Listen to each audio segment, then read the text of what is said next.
പാർട്ടിയിൽ കൂട്ടരാജി. തെരഞ്ഞെടുപ്പിനാകെ 4 ദിവസം മാത്രം ബാക്കി നിൽക്കുമ്പോൾ എന്തും സംഭവിക്കാമെന്നിരിക്കുമ്പോഴാണ് ഇത്തരത്തിൽ കൂട്ടരാജി പ്രഖ്യാപനം വരുന്നത്. ഇതോടെ BJP കോട്ടയിൽ BJPക്ക് ബമ്പർ അടിച്ചു എന്ന് തന്നെ പറയാം. വിജയിക്കാൻ ആവശ്യമായ വമ്പൻ പ്രഖ്യാപനങ്ങളൊക്കെ എല്ലാ പാർട്ടികളും നടത്തുമ്പോൾ ജനങ്ങൾ ആരോടൊപ്പം നിലയുറപ്പിക്കുമെന്ന് അങ്ങനെ പറയാൻ കഴിയാത്ത തരത്തിലൊരു ത്രികോണ മത്സരമാണ് ഡൽഹിയിൽ തലസ്ഥാന നഗരിയിൽ നടക്കുന്നത്.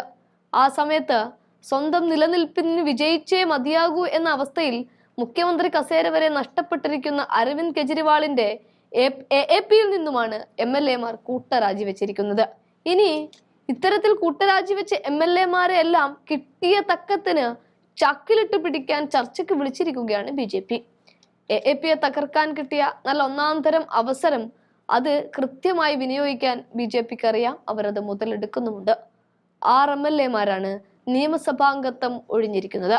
2025 ഡൽഹി നിയമസഭാ തെരഞ്ഞെടുപ്പിൽ മത്സരിക്കാൻ സീറ്റ് നിഷേധിച്ചതോടെയാണ് MLA മാരുടെ കൂട്ടരാജി. ത്രിലോക്പുരി MLA A രോഹിത് മഹുറൌലിയ, കസ്തൂർബ നഗറിൽ നിന്നുള്ള മദൻ ലാൽ, ജനക്പൂരി MLA രാജേഷ് ഋഷി, പാലത്ത് MLA ഭാവന ഗൗർ, ബിജ്വാസനിൽ നിന്നുള്ള ഭൂപീന്ദർ സിംഗ്, ആദർശ് നഗറിൽ നിന്നുള്ള പവൻ കുമാർ ശർമ്മ എന്നിവരാണ് രാജിവെച്ചവർ. ഇവർക്ക് പുറമെ മെഹ്റോലിയിൽ നിന്നുള്ള MLA നരേഷ് യാദവും രാജിവെച്ചിട്ടുണ്ട്. ഇദ്ദേഹം രാജിവെക്കാനുള്ള കാരണം വ്യക്തമല്ല. 2 തവണ MLA ആയ AAP നേതാവാണ് നരേഷ് യാദവ്. ഇത്തവണയും നരേഷ് യാദവ് ഡൽഹി തെരഞ്ഞെടുപ്പിൽ സ്ഥാനാർത്ഥിയായിരുന്നു.